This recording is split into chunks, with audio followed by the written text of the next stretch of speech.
Warm greetings from the high 10. It's Everyday Shenanigans. Hope you all are safe out there. I hope you have a wonderful, peaceful, eventful Memorial Day weekend. This commentary is pertaining to the Uvalde Massacre that took place in Texas on Tuesday. And the commentary that you'll be hearing will be through the eyes of the children and a first responder whose child, unfortunately, was killed in that school shooting. Thank you for joining me.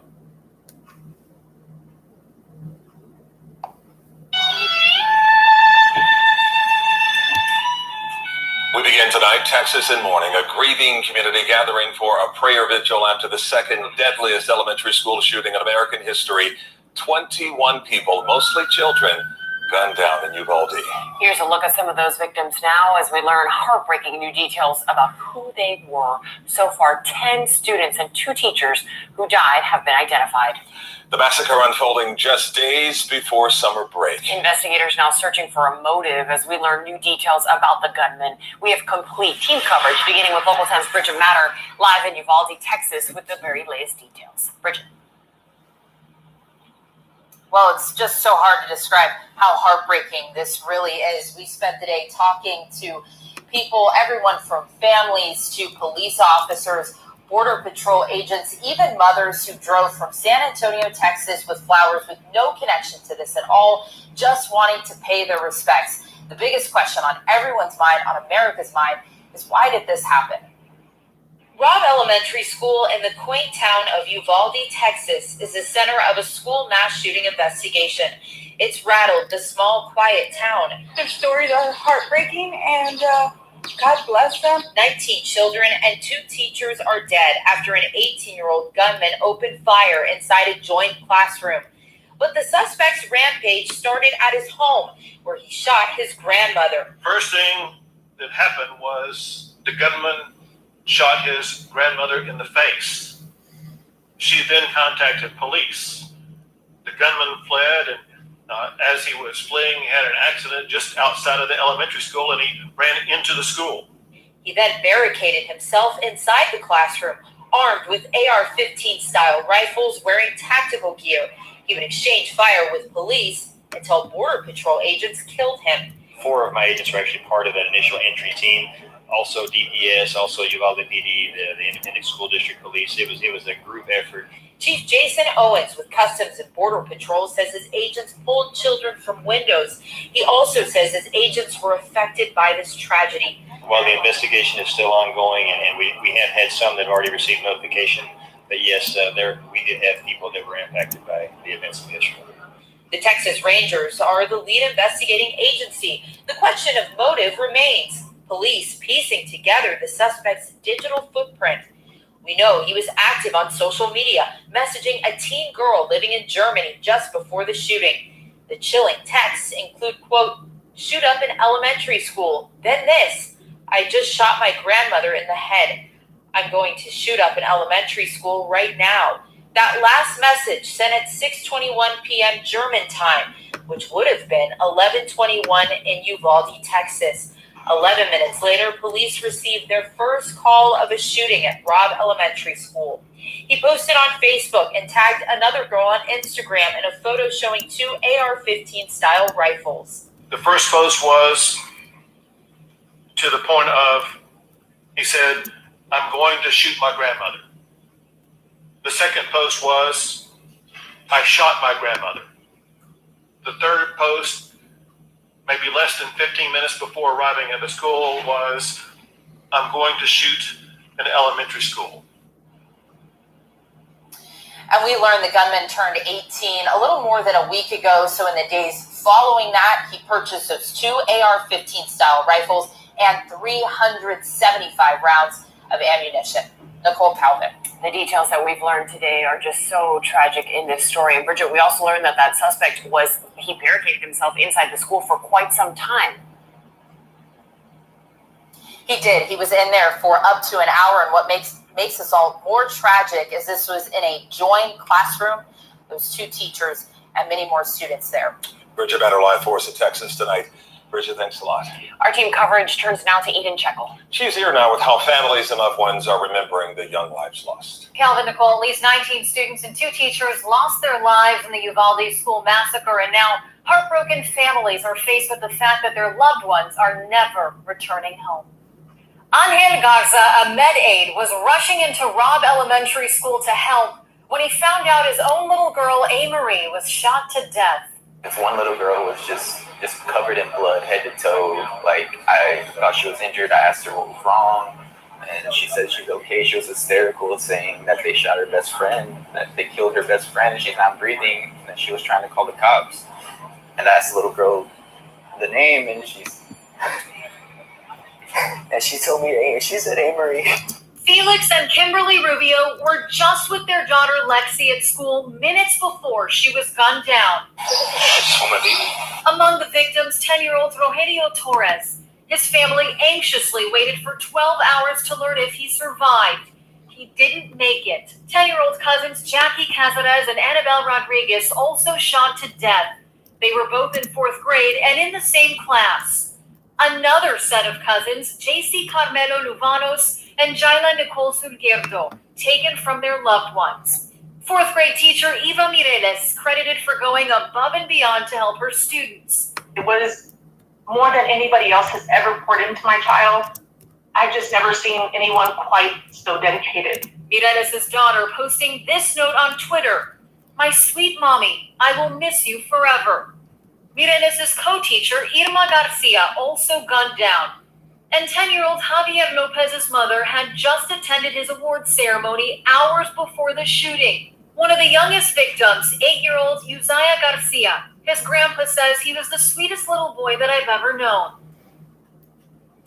2 funeral homes in Uvalde said they will not be charging families for funeral service. All right, everybody, that's WPLG Local 10 News. Let's give thanks to the 2 funeral homes that will be taking care of these victims, because we're talking about a lot of children. I'd like to know the total of children that were in both classrooms. That's something I have not heard yet, the total of the children. I'm now going to bring you commentary from a 10-year-old survivor who recalls hearing shots and screams as gunmen made it to the school. Fox 4 News is the source. Heard the shots and the screams. She hid under a table and she lost her best friend. Fox 4's Alex Boyer spoke with that young survivor. He is in Uvalde tonight. Alex. Yeah, Steve, a very difficult story. You know, first off, I want to tell you I'm standing here at the town square where just a few minutes ago the community came together, held hands in a prayer vigil. Now back to that young 10-year-old girl. Her name is Gemma Lopez. I had a chance to spend a few minutes with her today at the park alongside with her grandmother. And she tells me she was watching a movie when all of a sudden a bullet came through the wall. It turned out that the gunman was right next door shooting inside that classroom. Sadly, her best friend died. Her grandmother, now worried about her mental health. The grandmother tells me that she and other parents were outside of the school desperate for police officers to go inside. And then I just went to the window to go see what was going on. I saw a police officer, and then I heard more of the gunshots. 10-year-old Gemma Lopez survived the unimaginable. The Robb Elementary School 4th grader was in her classroom Tuesday morning when an 18-year-old gunman armed with an AR-15 style rifle began shooting up the connecting classroom next door. A bullet came through the wall. It went in between Gillis and Stacy and went past my arm and hit the table. Lopez and her classmates were watching the movie Jungle Cruise. It was supposed to be a fun day with the end of the school year on the horizon. Soon, it was about survival. Her teacher turned off the lights and told the students to hide. We're quiet under the table. I was crying just a little bit. Lopez says police evacuated their classroom. She said she ran and never looked back. I was just scared because I thought he would come in our room and shoot everybody. Sadly, she would later learn her best friend, 10-year-old Eliana Cruz Torres, was among the 19 students and 2 teachers who were killed. Like many family members who first arrived on scene, Lopez's grandmother was desperate to get inside. I don't know what to do. I mean, I wanted to jump the fence and see what's going on. Witness video from the day of the shooting shows frantic parents pacing outside Robb Elementary School in Uvalde, begging police officers to go inside and confront the gunman. You know that they're kids, right? They're little kids. They don't know how to defend themselves. It's not exactly clear when, during the course of the police response, the video was recorded, but we do know from DPS it was approximately 1 hour from the time police encountered the shooter to the time he was killed. A tactical team breaching the classroom where 19 fourth grade students and 2 teachers were killed. That long. I think that's terrible. That's terrible. I think they should have done something. At a press briefing Thursday afternoon, the Texas Department of Public Safety laid out an updated timeline, reversing some of the information that had been previously reported. Wednesday, Fox News and others spoke to DPS officials who said the shooter and a school resource officer exchanged fire. But on Thursday, Lieutenant Victor Escalon with DPS said there was no officer on the campus and the shooter walked into an unlocked door on the west side of the school with no resistance. Police eventually did arrive about 10 to 15 minutes after the shooter crashed his grandmother's truck near the school and fired on 2 people at a nearby funeral home. They hear gunfire, they take rounds, they go back, get cover. They saw the gunman enter a joint classroom through 2 open doors, but instead of pursuing, They don't make entry initially because of the gunfire they're receiving. But we have officers calling for additional resources. Everybody that's in the area, tactical teams. We need equipment. We need specialty equipment. An hour later, a Border Patrol tactical team arrived with protective gear and a shield. It's unclear how many children who were shot early on may have survived had authorities gotten into the classroom sooner. And as this investigation continues, more tragic news from the aftermath of the shooting. Thursday, the family of Irma Garcia, one of 2 teachers killed, announced her husband, Joe, suffered a fatal heart attack. Their family posting online that the grief of losing his high school sweetheart killed him. They leave behind 4 children, the youngest 13 years old. Here you go. Meanwhile, the community continues to stop by the school and pay their respects. Some parents of the victims, including the father of one 10-year-old girl, insisting police should have done more. While the parents were arguing with the police, y'all need to go in, y'all need to go do your jobs. And as we come back out here live at the town square, you may be able to see in the distance there that folks are beginning to light candles and placing them in front of the 21 white crosses that are honoring the lives of those 19 students and 2 teachers who died. Now, it's worth noting that there are numerous reports of several parents who had been directly confronting law enforcement outside of the school, begging them to go inside. The Wall Street Journal reporting that one woman said that she actually was handcuffed by some U.S. Marshals on scene, but eventually jumped over the fence, went inside the school and got her kids herself. A spokesman for the U.S. Marshal's office denies those claims. Steve. All right, Alex, we've been talking a little bit about the protocols for a school shooter, active shooter, that the protocols now say you got to just go in and take him out. Earlier today, you spoke with a retired police officer about how law enforcement handled the situation. What was his take on all this and what happened? Yeah, he's a retired police officer and also a firearms instructor who is now a lecturer to other police departments. And he tells me that, based on the information that he knows, he says it's very difficult to stop something like an AR-15 rifle with a service weapon, the pistol, the gun that would be given to a police officer that they would normally carry with them at the time of an encounter like that. Still, though, he went on to say that he believes that the tactical unit did absolutely everything they could as fast as they could to get inside of that classroom and keep the situation from getting any worse. Of course, that's of little comfort to the parents who lost loved ones.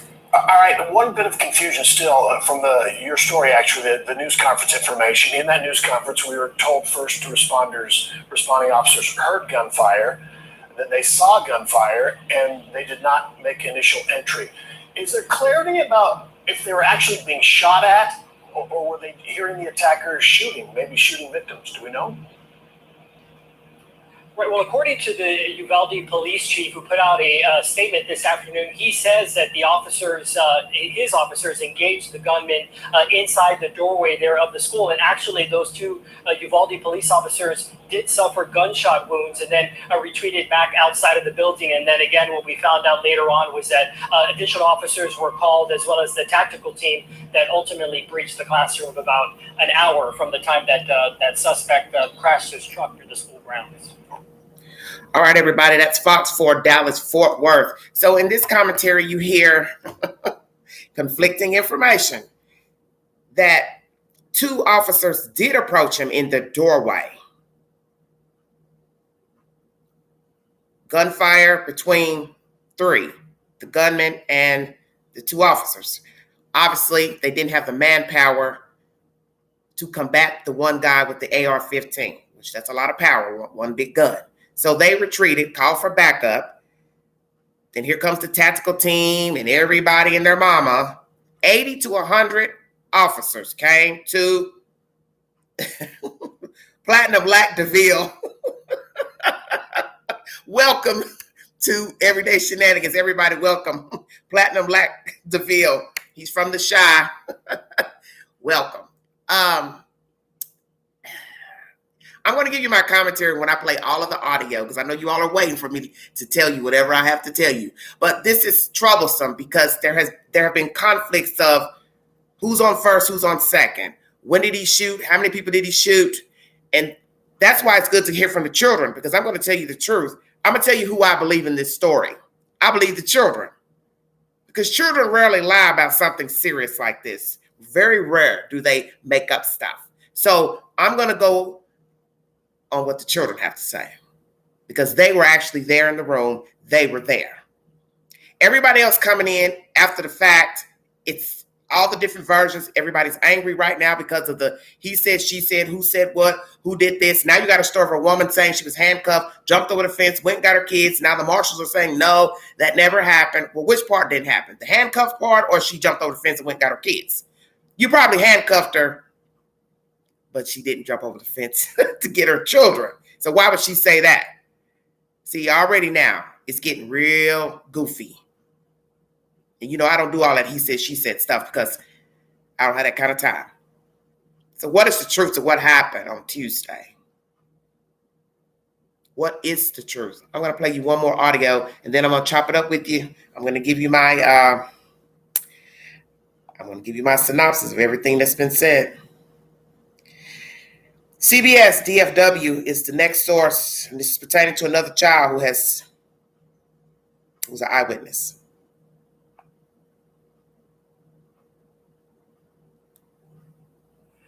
Well, following the updates that were offered by Texas DPS earlier today, I can tell you that there is a general sense of frustration and anger within the community here in Uvalde. Of course, it has been 3 days now, and the information that came out earlier today is not sitting well with this community, who is heavily grieving at this moment. Much of the frustration that we're talking about here is centered around some of the misinformation that was offered to the public by law enforcement. They offered that information early on in the investigation. The pressure on police officials is now very palpable following heavy criticism that they didn't do enough to stop the shooter, and they waited too long to take him out. Over at the Town Square Memorial, about 2 miles from the school, the 21 crosses there remain, and the memorial continues to grow. More mourners have been stopping by to drop off flowers and candles, and among the prayers there was also a lot of frustration. I spoke to the family members of one of the victims, Eliana Torres, who say their grief is now laced with anger. We are supposed to trust them to drop off our child and pick them up at the end of the day, you know? So, I mean, yes, you need to. I mean, I could feel the rage. I could feel the energy here in this town. And it's sad. People are mourning. People are grieving. I mean, people want answers. Everybody. A lot of families are mad right now because there was a lot of things they could have done to prevent what happened. Like the cops waiting for longer than waiting outside. So again, 3 days now, two very high-profile news conferences that have taken place over here. Community members say they are now preparing for this presidential visit that will take place on Sunday. President Joe Biden, along with his wife, the First Lady Jill Biden, will be in Uvalde. They'll be here to pray and to mourn along with this community. That's the latest in Uvalde. Ken Molestina at CBS 11 News. As you know, we did get that update earlier from DPS, right? So we want to give you a clear look at the timeline that we now have.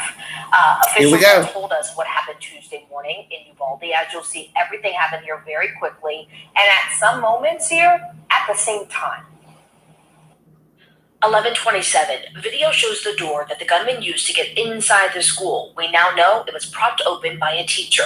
11:28. The gunman crashes a vehicle into a ditch. Then, the teacher who left the door propped open runs inside the school to get a phone, but the door remained open. At the same time, two men at a nearby funeral home run to the crash scene, but turn around after the gunman starts shooting at them while running toward the school. 11:30, a 911 call about the crash and a man with a gun. 11:31, the gunman hides behind cars in the school's parking lot. That's when police arrive at the school and find a teacher at the back door, but they don't see the gunman. This is also the point when the gunman starts shooting at the school. 11:32, the gunman gets into the school, through the propped open door, turns down a hallway, and starts shooting into a classroom. Police say based on audio evidence, the gunman shot more than 100 rounds at this time. 11:35, 3 police officers entered the school through the same door the gunman used. They are followed by other officers. The first 3 officers go toward the classroom where the gunman is with the door closed, and they were shot. 11:37, another 16 rounds fired by the gunman. 11:51, more police officers arrive. 12:15, the Border Patrol Tactical Unit arrives. 12:21, the gunman starts shooting again, possibly at the door of the classroom he's in. 12:50, police use a key they got from the school janitor. They open the classroom door and kill the gunman. A number of survivors of Tuesday's shooting are now coming forward to begin to share the stories of what happened inside the school.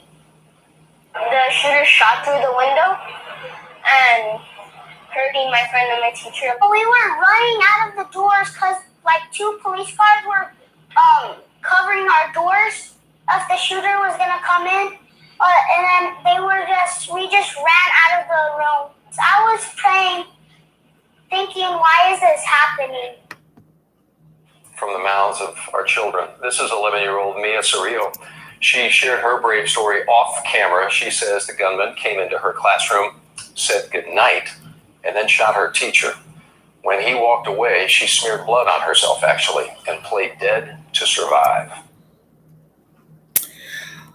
There you have it, the timeline. I'm going to chop it up. Give me 1 minute. Welcome, everybody. Welcome, new visitors. Oh, Lordy. Hope you all have a safe Memorial Day if you celebrate the holiday. Where do I begin? Because I have to try to remember everything. Because I'm working on not taking notes. I'm going to pretend I'm back in grade school. Use my memory. I don't even know where to start. How many children were in both rooms? I haven't had a count. How many children were in both rooms? Who's to blame for this massacre besides the shooter, Mr. Ramos?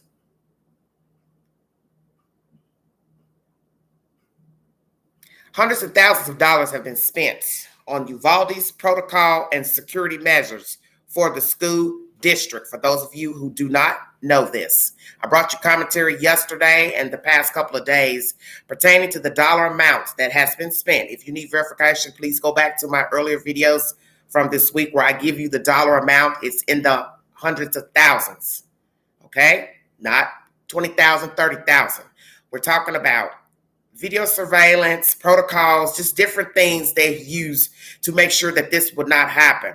Where was the officers that were supposed to be at the school? Are we now talking about a school that has lax behavior? Did you all just assume because it's children that are 2nd, 3rd, 4th graders that it was no big deal? They're not rambunctious like high schoolers. So we don't have to worry about them getting crunk or getting a gun or doing whatever. Well, you could have had an unhappy parent that could have stormed the gate. Got a problem with a teacher. You know, we do have some parents that get crunk, that like to pass licks. Stay woke. Where were the officers that were supposed to be patrolling the school? Now, some will say, well, it doesn't matter if nobody was there. Yeah, it does matter because that's their job. Whether they would have engaged with him, met him at the gate, doesn't matter. We're never going to know because nobody was there working. So how many officers were supposed to be working the school? Do you have officers that only work the front of the school? The door that was propped open, is it one of those doors that has no handles on the outside of the door? Because a lot of schools have doors where the outside has no handles. So that way people from the outside can't pry the doors open or jimmy the handles. The teacher that left the door open, is that one of the deceased teachers? Nobody has said.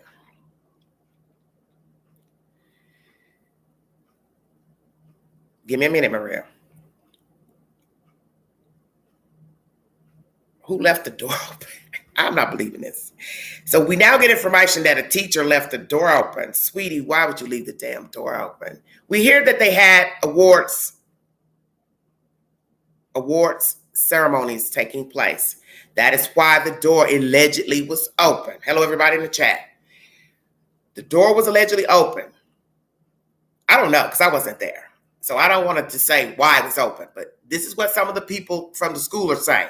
The door was open because we had people coming and going. So basically, what are you saying is that what? The back door was open because you had award ceremonies? So what about the front door? Was the front door also open?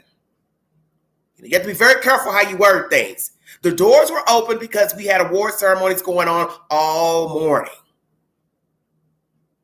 Okay, so I'm going to say, was the front door also open? What are the odds on this fateful day, on Tuesday, that a young person has spent all of their fast food money on high artillery and ammunition instead of buying clothes, shoes, video games, allegedly teased, made fun of, unhappy, bitter, miserable, don't fit in with the rest of the children, kids in school? He decides to go buy a rifle, day one, day two, ammunition, day three, another gun, rifle, which is a weapon. So instead of taking that money to buy clothes, shoes, he's allegedly poor, disadvantaged, sleeping on a mattress in his grandmother's floor. Don't get me started on that. That's from Inside Edition. Why would you spend that money on artillery? So he already made up in his mind that he wanted to kill these people. I want you all to think about this for a minute. He already made up in his mind he was going to kill some people. Posted to Facebook. Facebook is trying to say, he ain't posting nothing here. That's through private message. Then we've got Instagram, where he Instagrammed the girl in Germany. Random people. Didn't know her. She said she didn't know him. Sending pictures of guns, what he's going to go do. She didn't think to go call the police. Maybe she didn't even know where he lived to call the police to say, hey, there's somebody messaging me from Uvalde, Texas. I think you better go check him out. So now we go back to the Facebook post. Did he actually post on Facebook what he was going to do? Because that's where the discrepancy is also coming in with Facebook. Because Meta right now, they don't want any responsibility for any posts. They don't want that on their hands. Because then that means people saw the post and didn't call law enforcement. Now, when he wrecked the truck, running from the house after shooting his grandmother, one could say, he just ran into the school to take cover because he knows he's done wrong. Police is after him. Grandma, 9 times out of 10, or somebody has called the police. But then you go back and find out he bought all this artillery, posting stuff 12 minutes before getting to the school. So he already had this plan. Was the school the intentional target? That school? Or was it just going to be any school? Because he bought all that artillery for a reason. And I don't think he just bought all that just to shoot his grandmother. And whatever his issue was with her, I don't know. Some of you want to say it's about a cell phone. He posted stuff saying she's on the phone with AT&T, very annoying. I don't know what the grandma was trying to do. So we got to wait to see if she's going to be able to talk to tell us what the hell was going on in her house with she and this grandson. The same grandson she took to Applebee's for his birthday. Where was granddaddy? You know I keep asking that, right? Well, hold on, Kathy. Just let me finish.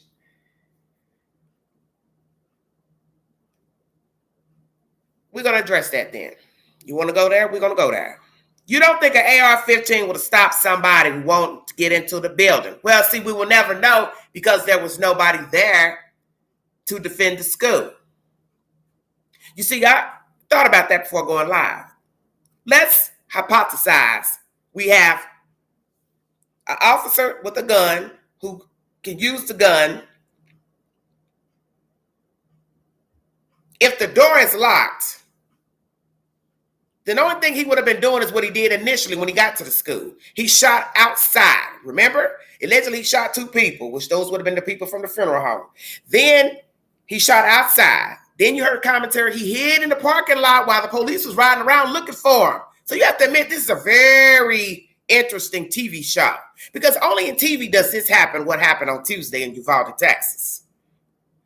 Shoot your grandmama, text people to tell them you're going to kill folks, jump in the truck, steal the grandparents' truck, wreck the truck in the ditch, jump out the truck alive, run with a gun, shoot at some people on the street or wherever, start shooting outside the school, still ain't nobody stopped you, run hide in the parking lot with a big-ass gun, ain't nobody still seen you, police riding around looking for you, ain't nobody seen you, ain't nobody apprehended you, oops, there's a door open, go inside of an open damn door. What are the odds that on this fateful day, a door was propped open by a teacher? And the crazy part is she's seeing this going on and go run get a telephone.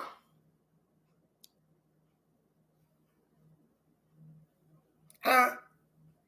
So let me make this make sense to me. Because this is TV right here that played out on Tuesday. You run inside to get your phone. I thought at first when they said she went to get her phone, that they were just saying she was out and decided, oh, I'm going to go get my phone to go talk on her phone. Now it's like, oh, she saw what was going on and went and got her phone. And then what? Came back out and did what? Got the children, made them run inside? What? I'm confused. But the crazy part is you go get your phone, come back, go back, but you leave the damn door open. Hello, Mr. Hunter. How you doing? Thank you, West Coast, for joining us. This makes no sense. Why would I go get my phone, come back, go back in, and leave the damn door open? It's just like a scary movie. We know there's a chance that the killer gonna try to come in this damn door because he wants whatever is behind the door. So I'm just gonna leave the door open. When I'm the one that left the damn door open, then I'm doing all this back and forth over a damn cell phone, and I'm gonna leave the damn door open again. Is this woman alive or dead? Will somebody please tell me?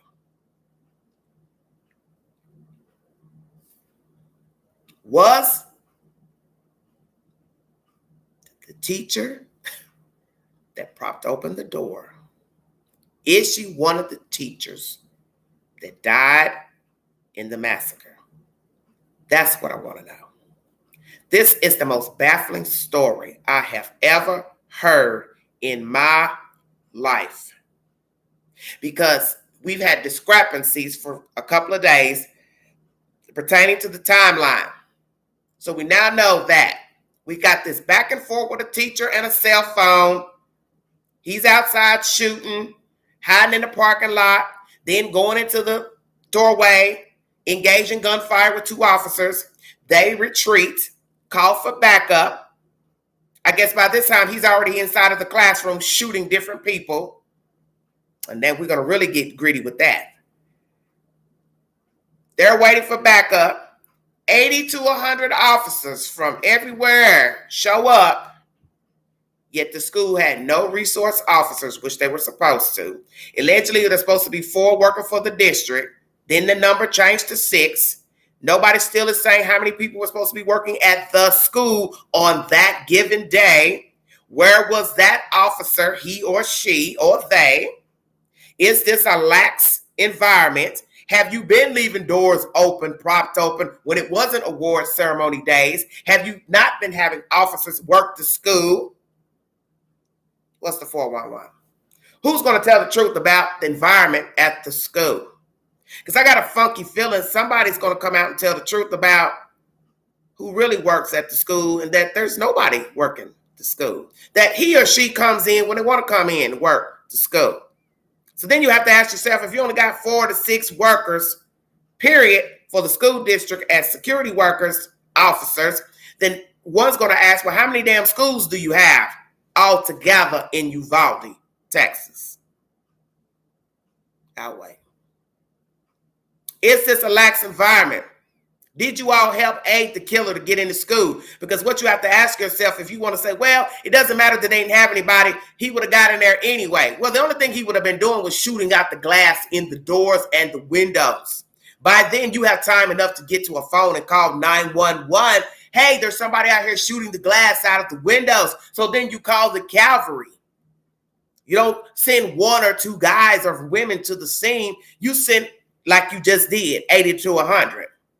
He wouldn't have had a chance to get into school because allegedly you said they got there within 4 minutes from the initial phone call of hearing gunfire. So that means if all the doors to the school was locked, stay woke, he would have just been outside shooting out the damn windows. And by then, 4 minutes later, the cavalry would have been out there. Sir, put the gun down. Sir, put the gun down. Hello, Joel Jackson. We got 2 in the chat from Chicago. Welcome, welcome. Okay. He's outside. Pay attention. If the doors were locked, he could not get in. He would have only been shooting out the windows. And doing what? Climbing through the windows? Stay woke now. Hypothetical. 4 minutes it took to get to the scene from initial 911 call. He would have been surrounded once the officers pulled up. They would have seen him out there. Hey, we've got a guy. Looks like he's got an AR-15. I need backup. Ting. End of story.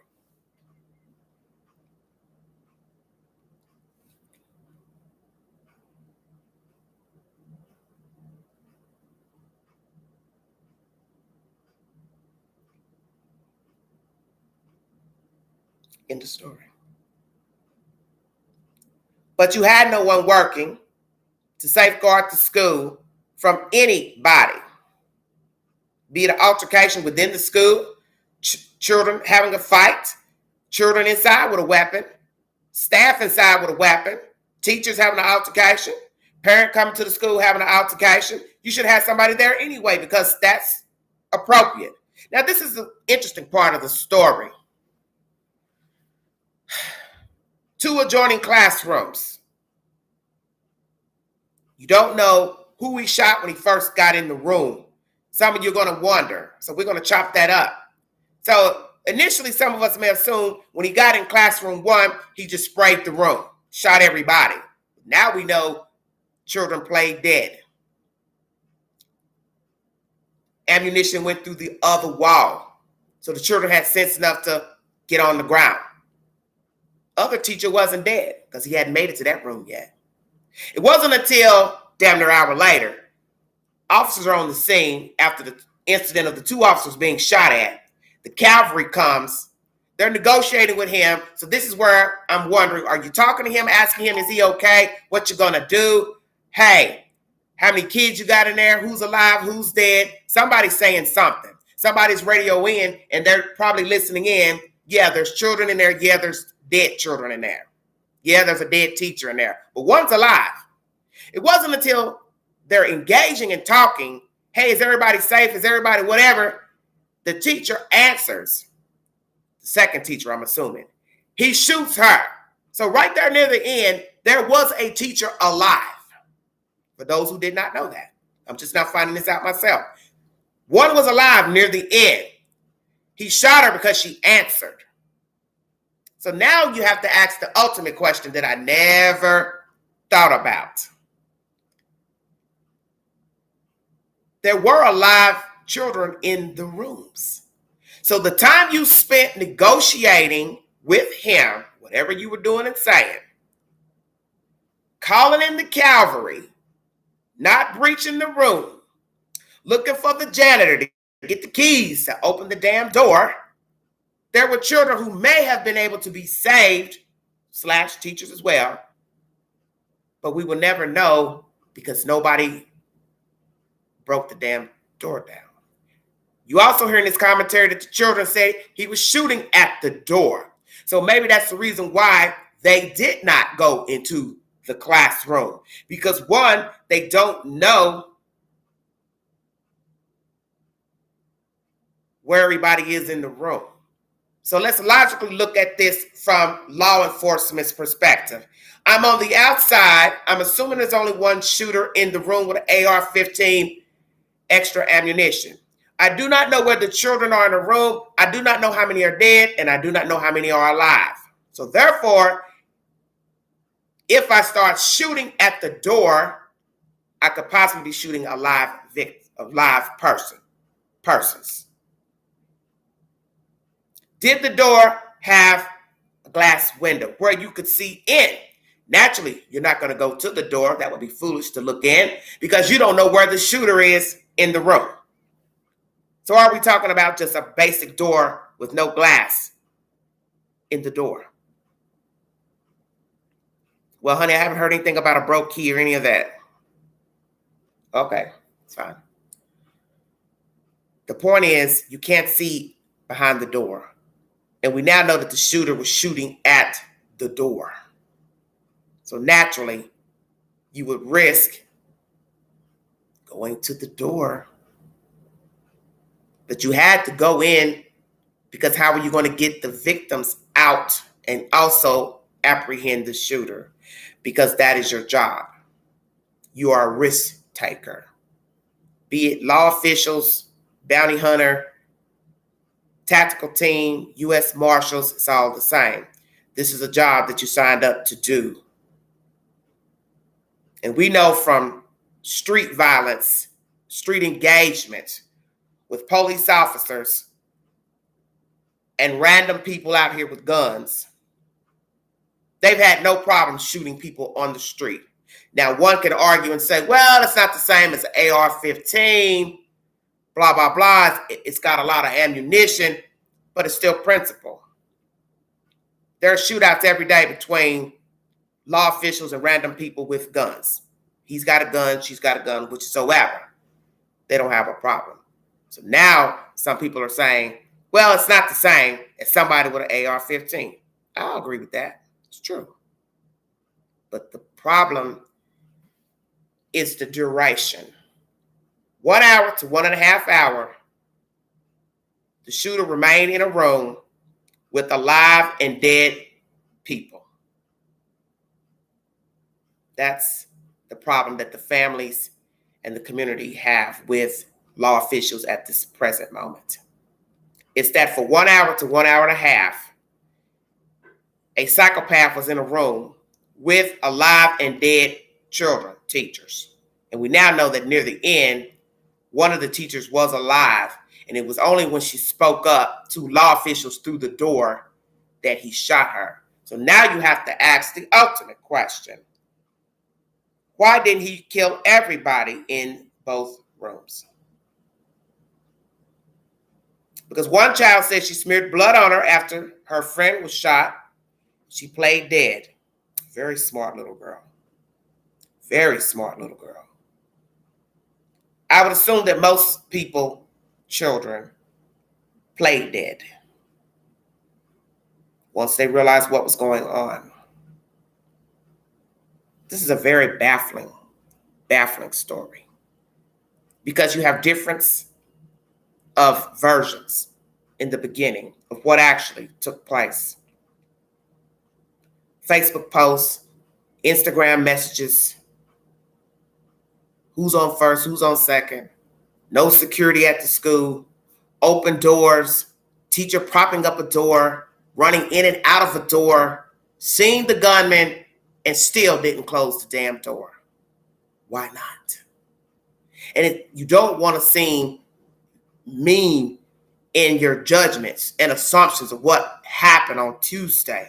But now that you're giving us information, because naturally they have this on video of him coming up to the property, shooting at the windows, blah, blah, blah, possibly have the teacher on camera propping open the door, going in and out of the door. You have to ask this information because you've now revealed this information to the public. What do you want us to do with it?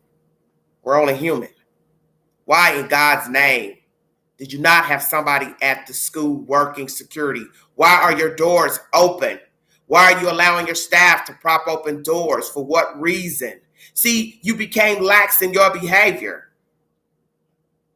Because now these are the questions that people are going to ask. So what are you saying? The teachers of children's parents were coming through a back door, side door? Did they know to go through that door for, to see the award ceremonies?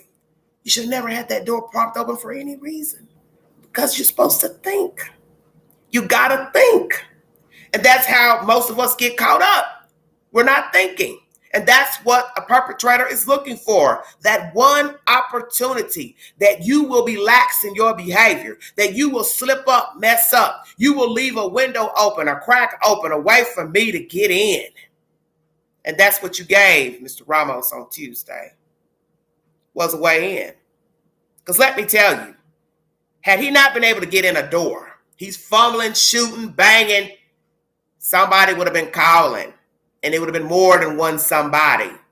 And he would have been surrounded by law officials outside, not inside. Not inside. He would have been outside. And that would have been the best place for him to be, was outside the school, trying to get in. Not in and locking a door and barricading himself with children and teachers. And the sick part of this story is what's obvious. You can't go back in time. You can't take back what's been done. Nobody can take back what they did, which was not a good decision, whatever it was. No security working in school, doors being propped open, seeing a shooter shooting outside and then run and still leave the damn door open. That's the craziest thing I've ever heard. And that's not to be mean, that's just common sense. This will happen again, sadly. So no matter if you want to argue about who was working, not working, doors being propped open, doors still being open after seeing the threat of a shooter, law enforcement engaging in gunfire with the shooter inside of the doorway and then retreating to call for backup. Backup shows up and waits damn near an hour to decide to breach the door. No ramming the door, no nothing. You don't go get keys when you're doing a raid on somebody's house. Yeah, I'm going to keep it real. Hey, I'm going to raid your house. You going to give me the key to get in? Hell no. You go get that ram and you ram it, don't you? So why you need a key to get in the door to the classroom? You had no official machinery to get into the room. So I'm wondering if you all were afraid to go in there because you knew he had heavy artillery. But that's your job, see. It's not my job. It's not the children's job, the teacher's job. It's not the parents' job. That's your job to go into danger, such as a firefighter going into a burning building. He or she knows his position. He or she knows the threat, the danger that lies on the other side of the wall, the door. But that's his or her job. And he or she knows this.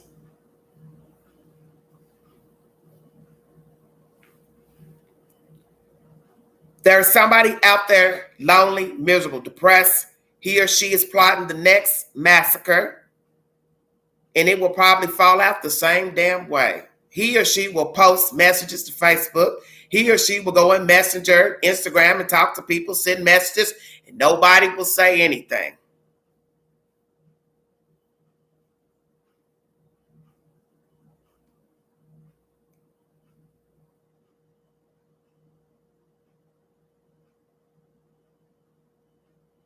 Well, found out everybody was not shot in the first few minutes. You have to go back to the beginning of the video to get the information. There were alive people in both classrooms. Let me make that clear during this live. That was the assumption from many of us, from what we got from them. But there were alive victims in both rooms. And I played commentary where the children played dead. And a teacher was shot near the end before they breached the door and opened the door. So there were people left alive, and 9 times out of 10, he saw that some of them were alive, but he didn't shoot them. And that's one question I have. Why didn't he shoot everybody? Even if he thought he saw one move, not move, because possibly they played dead.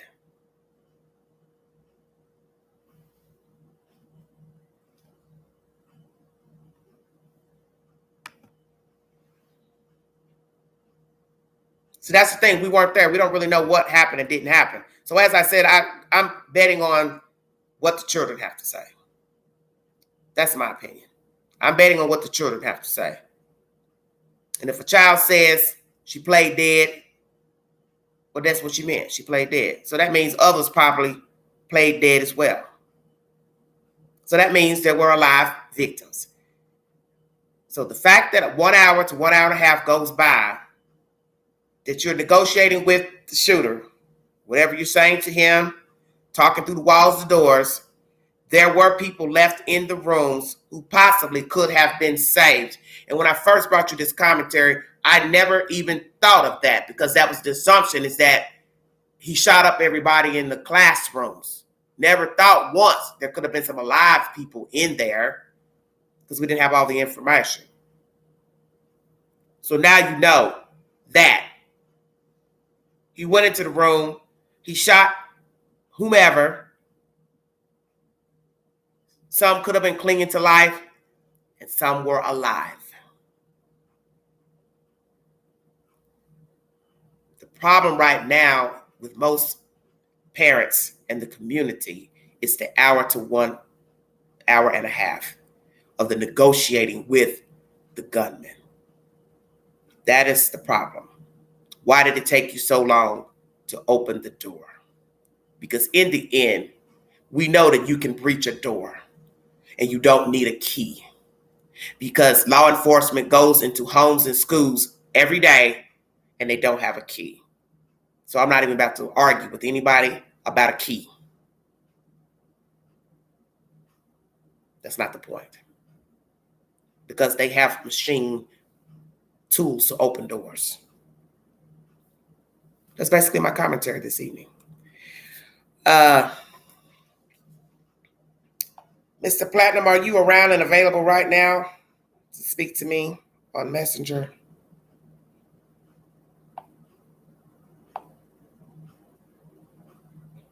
Hold on 1 second.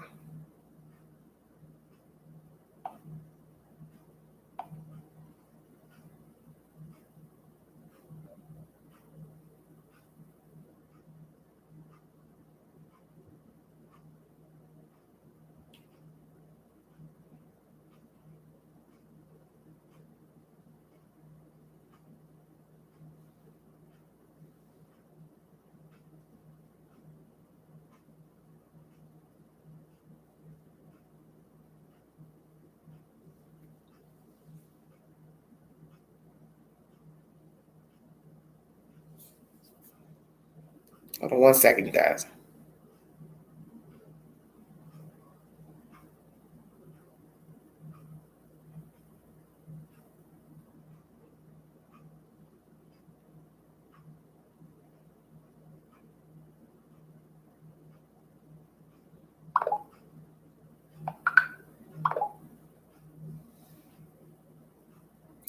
Sheree says they were scared.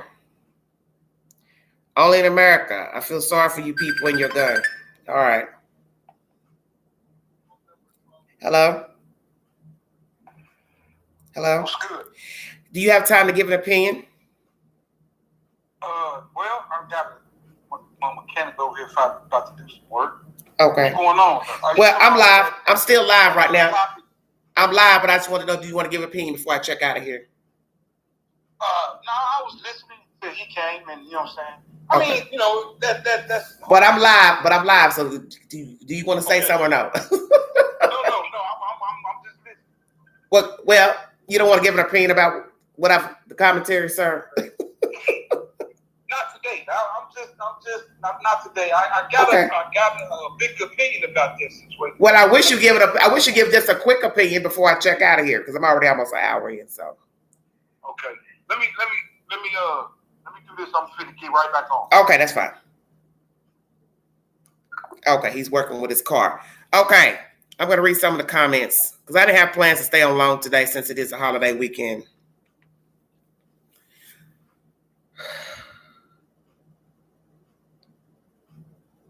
I told you all I don't come in here to argue any of the facts pertaining to a storyline because I wasn't there. So I can't argue or dispute what actually happened on Tuesday. Who said what? Who saw what? Who ran up? Didn't run up? I'm not here to argue anything about Tuesday because I wasn't there. And we've gotten different versions pertaining to what exactly happened on Tuesday as far as the moment he got to the school. Who was working, not working. We're just now getting information that the door was propped open by a teacher. The fact she went in, came back out, none of that makes any sense to me. Because if I see you coming with a gun or I see you outside shooting, I'm not getting ready to leave the door open. Now, one can say, well, she panicked and just ran in because the door was open by her own admission. So she wasn't thinking, but she ran in. But then you ran back out. So, see, none of that makes any sense to me. It seems like to me, you would have closed the door behind you when you saw the shooter. But then one could say, well, you weren't there. Maybe she panicked. But see, that's why the door shouldn't have been propped open. Didn't matter about award ceremonies because I don't believe that parents were going through some side door to the school. Usually people go to the front of the school for business reasons. I'd have no reason to go to a back door of a school, a side door, unless I was instructed to go to a side or back door.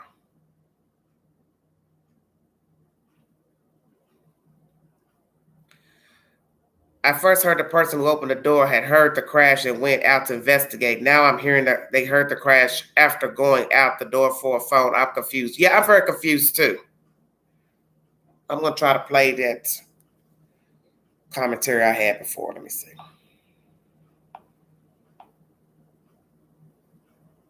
Hold on.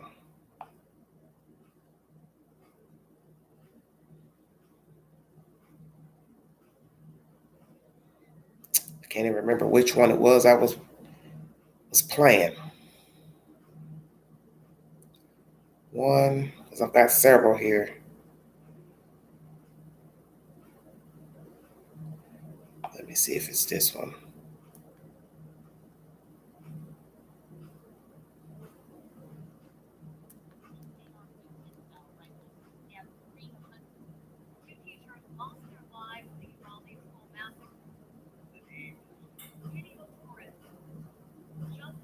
I don't think it's that one. Let's see.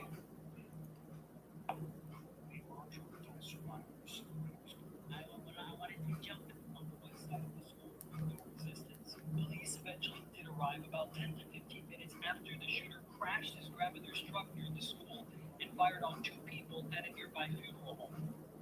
We hear gunfire, they take rounds. Move back. Get cover. They saw the gunman enter a joint classroom through two open doors, but instead of pursuing, we don't make any initially because the gunfire they received.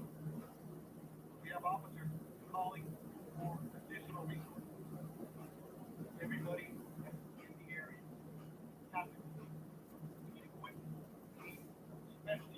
I'm trying to hear the version. It's unclear how many children who were shot early on may have survived at authorities. Police eventually, News and others spoke to DPS officials whose response to the video was recorded. But we do know from DPS it was approximately 1 hour from the time police encountered the shooter to the time he was killed.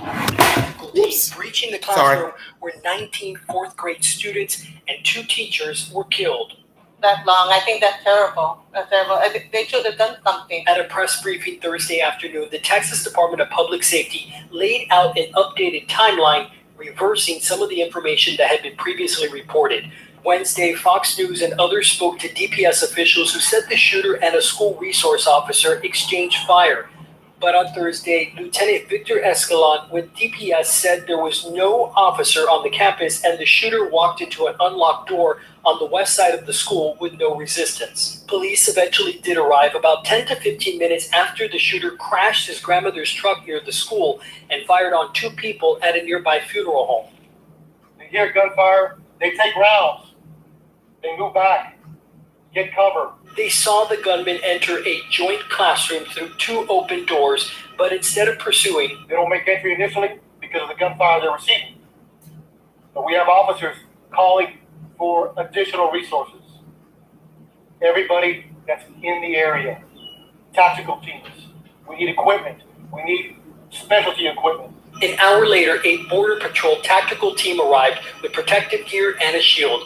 It's unclear how many children who were shot early on may have survived had authorities gotten into the classroom sooner. And as this investigation continues, more tragic news from the aftermath of the shooting.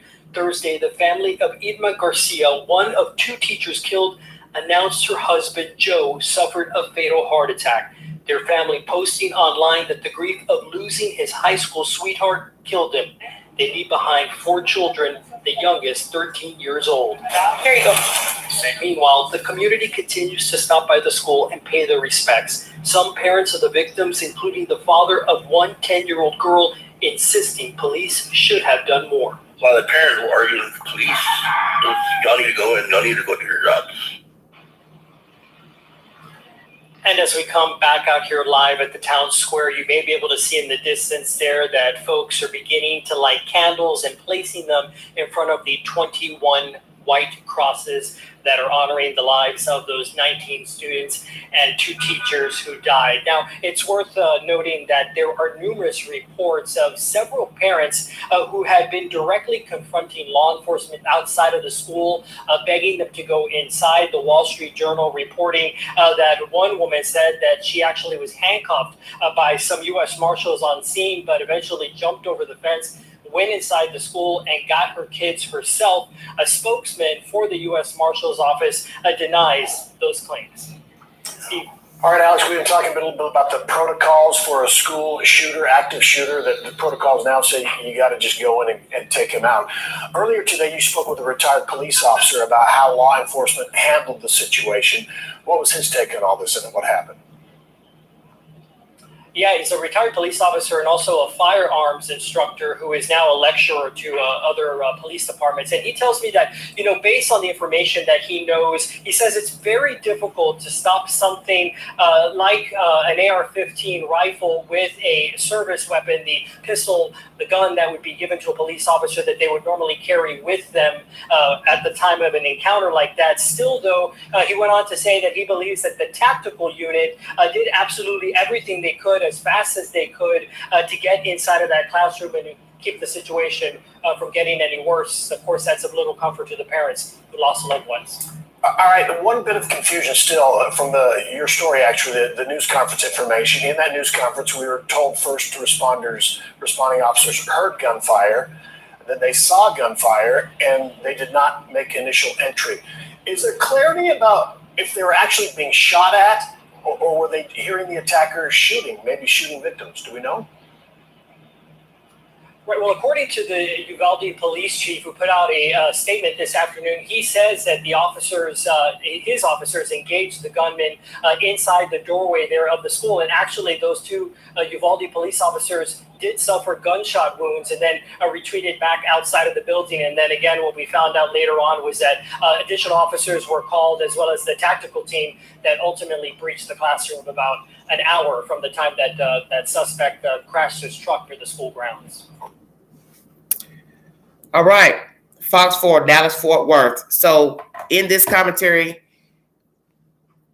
that I've replayed, 2 officers made their way in the doorway, trying to get to the room and engaged with the shooter. He shot at them and they were injured. Grace to God, they were not killed. Then they called for backup. You also hear that they heard gunfire cease. So perhaps they thought he was done. Either way, people are going to argue this point. Why wait the 1 hour to 1.5 hour to go into the room? Corrine asks, do you think we'll get the body camera footage of what they were doing before shooting the suspect? Well, possibly so, because I'm sure the public will demand it, and the parents and the victims' families will demand to see body cam footage. And we better hope that they actually had body cameras on them of the officers that went to the scene of the crime initially, of the ones who were shot at. Now, as far as the tactical team, I don't know if they would have body cameras on them. I don't know if they would have it on them or not. But that's the biggest argument running right now. It's the 1 hour to 1.5 hours of the shooter being in the room with the children and the teachers. How many were actually wounded? How many were actually hanging on to life? How many could have been saved? Because as I told you all in the beginning when I first brought you this commentary, it never dawned on me that there were, I guess I didn't focus that there could have been some children or teachers that could have been saved with the hour to hour and a half time lapse. See, now we don't even have an exact time of how long they were in. He was in the room. First, it was an hour a few days ago. Then it changed to an hour and a half. So I don't even think anybody really knows. And I'm not here to say that anyone's covering up anything or just don't want or fudging the timeline. I'm just saying it's a very peculiar story that's almost identical to TV. That a shooter would have this much luck to get into a school and engage in gunfire with two officers who retreat. They call for backup, and then they wait because they don't hear any more gunfire. And naturally, it's a risky job, but the flip side of that is, doesn't matter. That is your job. I'm going to say this, and I'm going to check out of here. Saw them officers running away. Thought about the kids still calling 911 trapped in that room. Made me want to vomit. Okay. Do the family have the right to hear the audio calls of their child who rang? Well, all that's going to eventually come out anyway because it's still an open investigation. I believe the FBI is investigating this case. So it's still open. All the said information they're still gathering. The thing that no one has mentioned so far that I haven't heard mentioned is that if you're worried about breaching a door that you can't see through, because you're also talking about two classrooms, they should have windows. So if you have windows, you can peep through the windows to see where the shooter actually is. Nobody's ever mentioned this. I find this very interesting. Nobody has mentioned this in any commentary that I've listened to thus far. And I've only listened to a few. You want me to believe that the classroom had no windows? You could have easily walked up to the windows, peeped in to see where the shooter was. See where the children are in the room. Look to see if any look like they could be breathing, not breathing. That way you have a direct angle visual of the shooter. Stay woke. I've heard of nobody saying anything about we went to the window to look since we can't see through the door if indeed it was just a solid door. We saw the shooter was at this corner of the room and we took aim because to me that would have been your only safe bet was to shoot him through the window. That way you had a visual of the room and rooms and where everybody was. Because my thing is, perhaps they didn't want to brush the room because they didn't know where the children were in case there were survivors in the room. Because if you go in, naturally you would have that shield, metal shield, to push the door down. You don't know if he's to the right, to the left, or standing directly in front of the door waiting for you to come in. You got to be able to get through the door first, which would be through with a metal shield. You start shooting, You got to protect yourself first. You don't know if he has a child in front of him, holding a child, holding a teacher as a shield for himself. But in the end, it is your job to go in the room. So now you have to ask yourself, with an hour passing, what made you wait that long? And did you have a visual of the shooter? Because 9 times out of 10, anything can change once you breach the door. I wouldn't doubt that he was not shooting at the door when they went in the door. So where was the shooter exactly when the door was breached? To the side, in front of the door, feet away, in front of the door, where? I got a feeling somebody possibly looked through the window and they radio in to the people on the outside of the door, the tactical team, where he was, to say, he's standing over here, over there, go ahead, breach the door. But still, he does have heavy artillery. And once he hears the door being breached, he can stand in front of the door or feet away, wherever, any angle, and shoot at the door.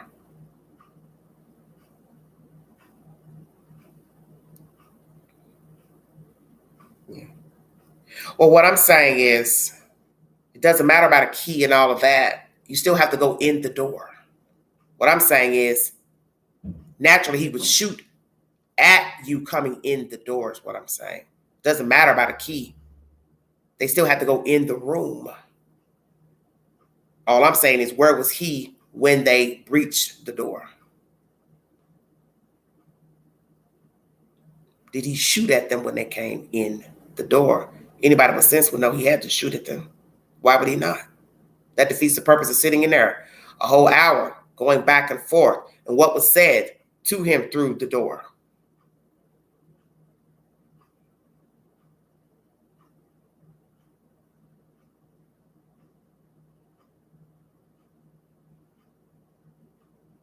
That's why I said looking through the window would have been better to take him out.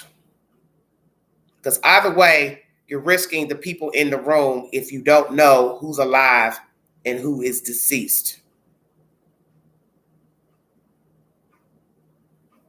So my mind is telling me that perhaps that is why they did not initially go in the room when the tactical team showed up. It's because they did not know where he was and who was alive or dead in the room. But an hour is a very long time to have someone in this situation in a room with people he's already killed. People could have survived, children could have survived, and then you still had live bodies in the room, possibly playing dead. Yeah, it's a very long time, 1 hour to an hour and a half. And that's the problem with this story. That's why the parents and the public are angry. It's because of the timeline and nobody went in. Now, some probably didn't know at the time that officers had engaged in gunfire with him in the hallway or doorway, but they retreated and called for backup. Then backup comes, and here comes our hour to hour and a half wait of entering the room.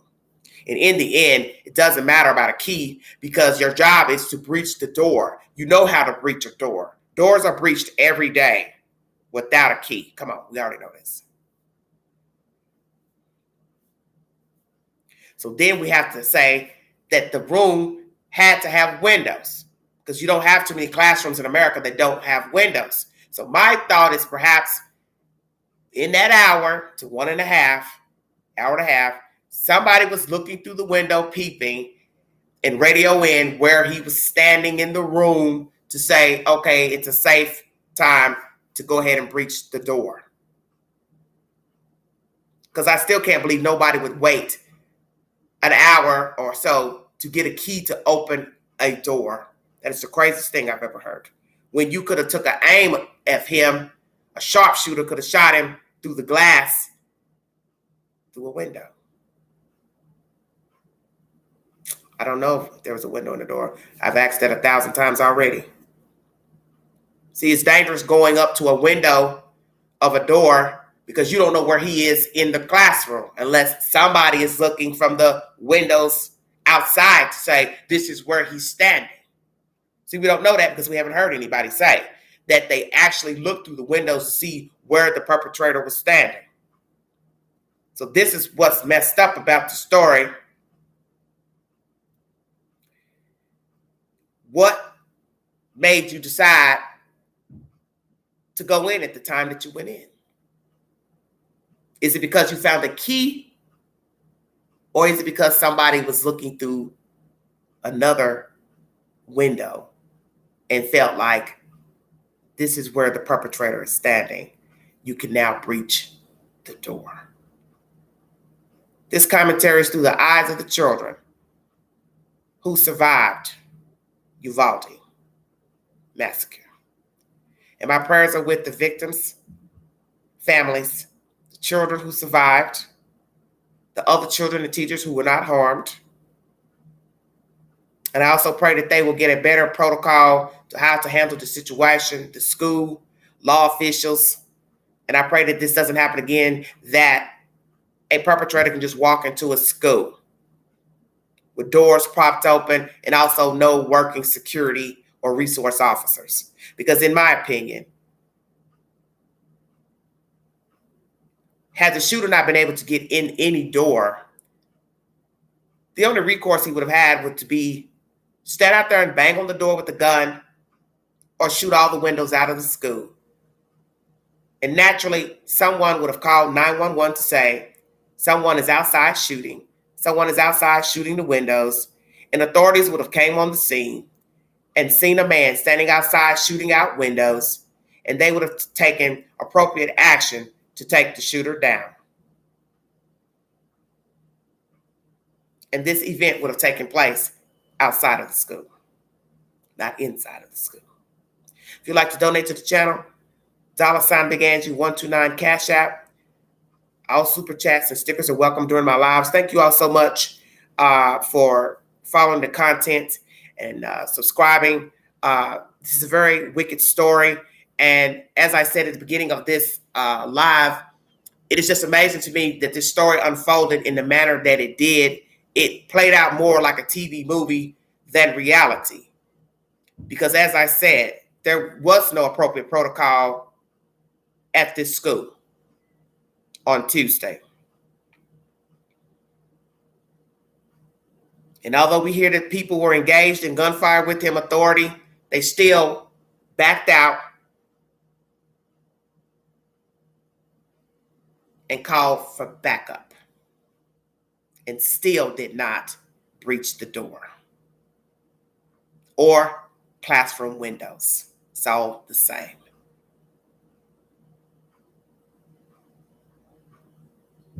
One hour and a half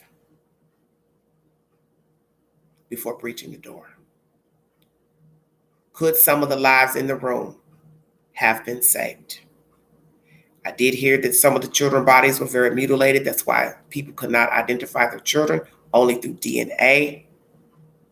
But we know that God has a reason for everything. Possibly some could have been saved. I do not know because I do not know the severity of the wounds of the children and the teachers and exactly where they were shot. But we will never know because an hour or so went by that the victims were inside of this classroom, plural, without any aid, without being removed.